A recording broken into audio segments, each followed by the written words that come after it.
Bienvenue à tous dans cette nouvelle vidéo YouTube. Aujourd'hui, on va apprendre 10 nouveaux adjectifs très utiles et très utilisés en anglais. Donc si toi aussi les adjectifs c'est pas trop ton fort, t'arrives pas à les utiliser dans une conversation, des fois tu vas en utiliser mais tu ne connais pas leur traduction en anglais, tu es au bon endroit. Donc assis-toi correctement. Prends bien un cahier, un stylo pour tout noter et c'est parti!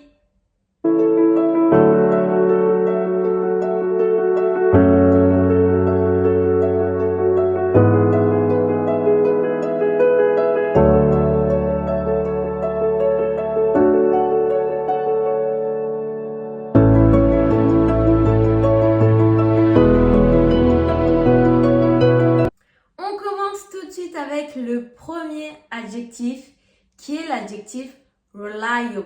Donc là, attention à la prononciation. Déjà, quand vous avez un mot un petit peu compliqué comme ça dans la prononciation, n'hésite pas à les décomposer. Donc on commence par re, re. Le i se prononce I, donc rely. E pour la lettre A. Ball, reliable, reliable. Donc vous commencez par décomposer syllabe par syllabe. Ensuite, vous mettez deux syllabes ensemble. Là, j'en ai 4, donc voilà, on met deux syllabes ensemble et ensuite le reste ensemble. Reliable, reliable, reliable.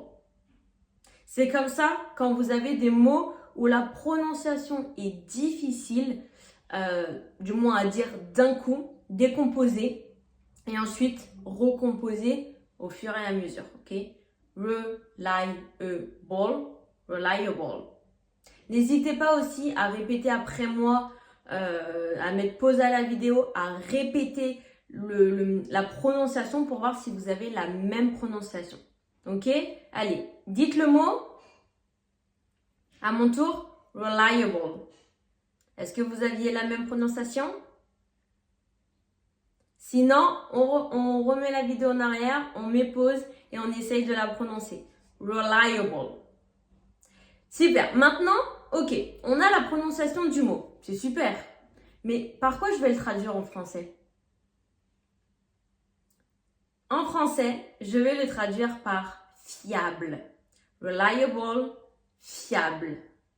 On va voir des exemples. Premier exemple, si je dis She is a reliable friend. C'est une amie fiable. She is a reliable friend. Deuxième exemple, This car is reliable. Cette voiture est fiable. Donc là, très simple, quand vous avez un adjectif, on le met toujours après le verbe en anglais. Et là, il n'y a pas vraiment de problème de grammaire ou quoi. Un adjectif, c'est un adjectif. Une chose à savoir par contre, c'est que du coup, on n'a pas de différence entre le masculin et le féminin quand on utilise les adjectifs en anglais. Bon, là, on a le mot fiable qui n'a pas de genre, mais quand c'est des adjectifs, par exemple, comme petit, petite, en anglais, small or little. Mais du coup, il n'y a pas de différence. Donc, à chaque fois que vous apprenez un adjectif en anglais, il n'y a pas besoin de savoir quelle est sa forme au masculin et quelle est sa forme au féminin, parce que du coup, il n'y a pas de différence.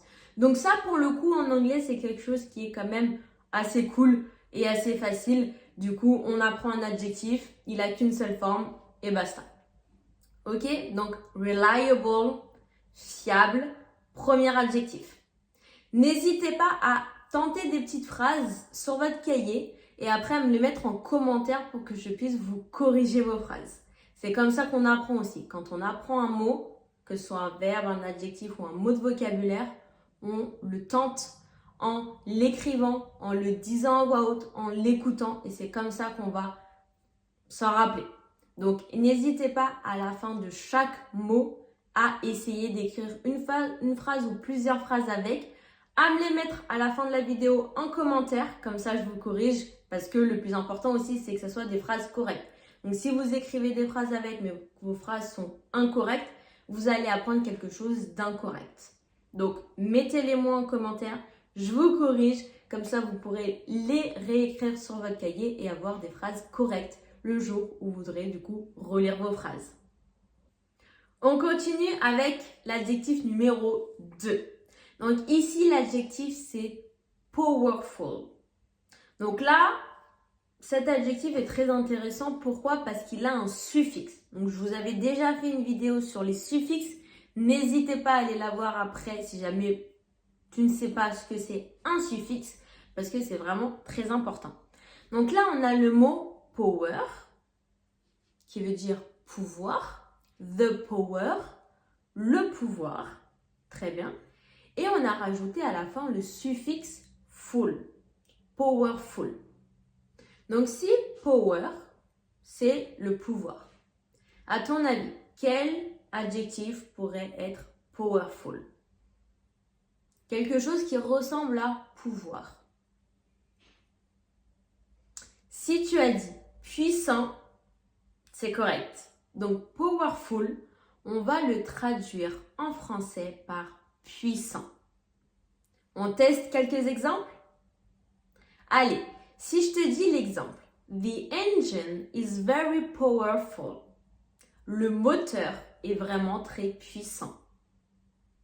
Deuxième exemple, He gave a very powerful speech. Il a donné un discours vraiment très puissant. Donc là, deux exemples avec powerful. À ton tour, écris sur ton petit cahier une ou deux phrases avec powerful pour t'entraîner. On continue avec le troisième adjectif. Celui-là, je pense que vous allez bien l'aimer parce qu'il est transparent. Donc quand je dis qu'un mot est transparent, ça veut dire qu'il ressemble au mot en français. Le mot, c'est complexe. Mais attention, il faut faire attention aux mots transparents parce que souvent, il y a des mots qu'on croit transparents mais qui ne le sont pas. Ok, donc faites attention. Là, vous avez de la chance, celui-là est bien transparent, donc complexe, on va le traduire en français par complexe. Rien de bien compliqué pour celui-là. It's not very complex. Okay, so let's try an example. Two examples. So first example, if I say, the problem is complex. Le problème est complexe. Rien de bien compliqué ici. Deuxième exemple, the instructions are very complex. Les instructions sont très complexes. Donc là, pareil, rien de bien compliqué, complexe, complexe, easy as pie. On continue maintenant avec le numéro 4. Là, on a l'adjectif efficient. Donc ici, attention, pareil à la prononciation. Pourquoi? Parce que le C va faire le son ch. On ne dit pas efficient, on dit efficient. Donc faites le son ch. Efficient. Perfect. Donc, par contre, on va traduire cet adjectif. En français, on va le traduire par efficace. Efficient, efficace. Allez, on teste quelques exemples. Premier exemple, this method is efficient. Cette méthode est efficace. Là, attention au mot méthode. On se rappelle qu'en anglais, quand on a un T et un H qui se suivent, on met bien la langue entre les dents. This method. This method.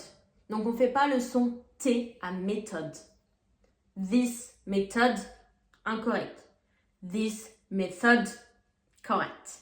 Ok, donc faites bien attention. À chaque fois, il n'y a pas d'exception ici. À chaque fois que vous avez un T et un H qui se suivent en anglais, on fait le son F avec la langue entre les dents. This method is efficient. Cette méthode est efficace. On teste un deuxième exemple. Deuxième exemple. She works in an efficient way. Elle travaille de manière efficace. She works in an efficient way. De manière efficace. Très bien. Et voilà pour le numéro 4. Allez, on y va pour le numéro 5 maintenant. Et là, on a l'adjectif expensive. Alors, à ton avis, qu'est-ce que veut dire expensive en français? Je te laisse deviner, je te laisse réfléchir un petit peu. Expensive, en français, on va le traduire par cher.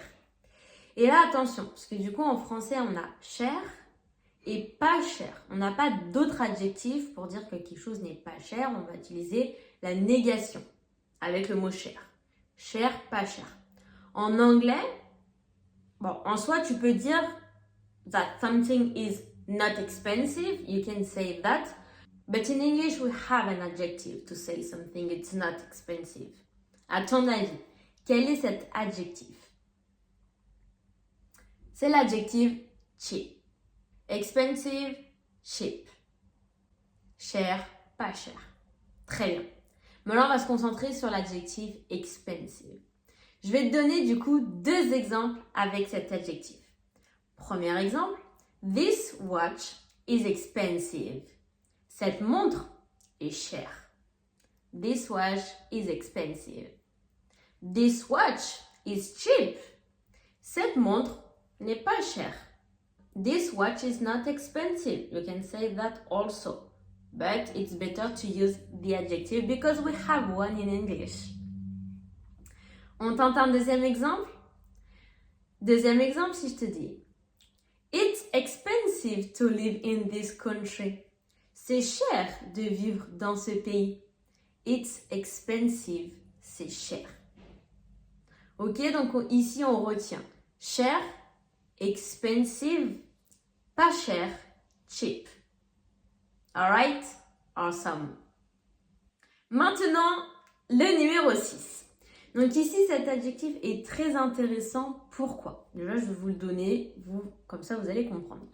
L'adjectif, c'est creative, qu'on va traduire par créatif. Donc là, rien de bien compliqué, les deux se ressemblent. Mais, une chose très importante à savoir ici, c'est que creative, on se rappelle, je vous avais dit qu'au début de la vidéo, qu'il n'y a pas de différence entre le masculin et le féminin. Donc, en français, on a créatif, masculin, créative. Je suis créative. Il est créatif. Il y a une différence entre le féminin et le masculin. En anglais, on a creative. Est-ce qu'il est féminin? Est-ce qu'il est masculin? Il n'a pas de genre. Comme je vous l'ai dit au début de la vidéo, les adjectifs n'ont pas de genre. Donc, qu'on parle d'un homme, he is creative, she is creative. C'est exactement la même chose. Ok? Donc là, on se rappelle que tous les adjectifs, il n'y a aucune exception. Des fois, il y a des exceptions aux règles, mais là, il n'y a pas d'exception. Donc, tous les adjectifs sont non-genrés. Donc, creative, on peut l'utiliser pour un homme ou pour une femme. Ok? Super. Une autre chose aussi, généralement, quand on a un adjectif qui se termine, un adjectif ou un mot, pas forcément uniquement un adjectif, mais qui se termine par un F, en anglais va se terminer par VE. Par exemple, créatif, creative. Agressif, aggressive. Infinitif, infinitive. Généralement, ça c'est quelque chose qui peut vous aider quand vous ne connaissez pas la traduction en anglais. Ça ne fait pas à tous les coups, mais souvent, du coup, on peut, un mot qui se termine par un F en IF en français peut se terminer par IVE en anglais. Ok? Super. On va voir quelques exemples maintenant avec l'adjectif creative. Premier exemple, he is very creative. Il est vraiment créatif. Deuxième exemple, she has a creative mind. Elle a un esprit créatif. Et voilà donc 2 exemples avec l'adjectif creative. À ton tour, note bien 1 ou 2 phrases avec cet adjectif pour t'entraîner à l'utiliser et surtout à t'en rappeler. On continue maintenant avec le numéro 7 qui est l'adjectif confident. Donc là, je pense que vous pouvez le deviner si jamais vous ne le connaissez pas. Confident, En français, on va le traduire par confiant. I'm confident. Je suis confiante. Allez, on teste un exemple avec.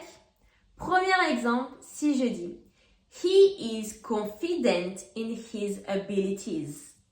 Il est confiant en ses capacités. Abilities, les capacités. He is confident, il est confiant. Deuxième exemple, si je dis She gave a confident presentation. Elle a donné une présentation assurée. Bon. Là, du coup, j'ai traduit confident par assuré, mais finalement, ça veut dire la même chose. Assuré, confiant, ça veut dire exactement la même chose. N'hésitez pas, si jamais vous avez des adjectifs que vous voulez utiliser, mais dont vous ne connaissez pas la traduction en anglais, à réutiliser d'autres adjectifs qui veulent dire la même chose. Parce que là, par exemple, on a un adjectif, confident, qu'on va pouvoir traduire par confiant ou assuré, et vice-versa. En français, par exemple, si je prends l'adjectif intelligent, je peux le traduire en anglais par intelligent, clever, smart. Ok? Donc à chaque fois, il n'y a pas un adjectif qui correspond à un seul adjectif en anglais et en français. Vous pouvez très bien utiliser le même adjectif, même si ce n'est pas celui que vous aviez en tête en français. Dans tous les cas, il y a beaucoup d'adjectifs qui sont synonymes et que vous pouvez utiliser pour dire la même chose. Là, nous en français, on a intelligent. En anglais, les trois adjectifs intelligent, smart and clever, ce sont des synonymes. Ce sont des adjectifs qui sont différents. Pour nous, c'est les mêmes parce que ça veut dire la même chose. Mais en anglais, ce sont des adjectifs qui sont différents, mais ce sont des synonymes. Ok, donc vous pouvez très bien utiliser les trois. Et vous pouvez faire du coup la même chose avec le français. Si vous avez deux adjectifs, confiant, assuré, vous ne savez pas comment dire assuré, mais vous savez dire confiant, confident. Donc forcément, vous pouvez utiliser confident, ok? Ne vous bloquez pas dès que vous n'avez pas la traduction d'un mot ou d'un adjectif en anglais. Utilisez, réfléchissez à un adjectif synonyme dont vous avez la traduction en anglais et utilisez-le. Après, vous pouvez très bien, si vous parlez à quelqu'un, lui demander « Est-ce que tu connais un synonyme de confiant ?» Do you know a synonym of this adjective? Ah, regardez, adjective, adjectif. Là, on a un petit exemple de ce que je vous expliquais tout à l'heure. En bref. Du coup, voilà, vous pouvez tout simplement demander la question, poser la question, parce qu'on ne demande pas une question. Posez la question à la personne à qui vous êtes en train de parler et il vous donnera d'autres synonymes. Et rappelez-vous que ce sont des synonymes, donc vous pouvez les utiliser dans les mêmes situations. Ok, mais surtout ne vous bloquez pas. Il y a tellement de mots, d'adjectifs que voilà, c'est compliqué des fois de se souvenir de tous. Même s'il y en a que vous connaissez, des fois vous pouvez les oublier et vous en rappeler après, vous dire ah ben oui, je le savais, je le connaissais, mais sur le coup il n'est pas sorti. Donc ne vous bloquez pas. Essayez de trouver d'autres synonymes que vous connaissez et les utiliser. Le principal, c'est de se faire connaître, c'est pas de savoir traduire une phrase en français que vous avez dans la tête, mot à mot, en anglais. Allez, on continue maintenant avec le numéro 8. Celui-ci, plutôt facile aussi, mais des fois on se trompe, c'est l'adjectif responsible.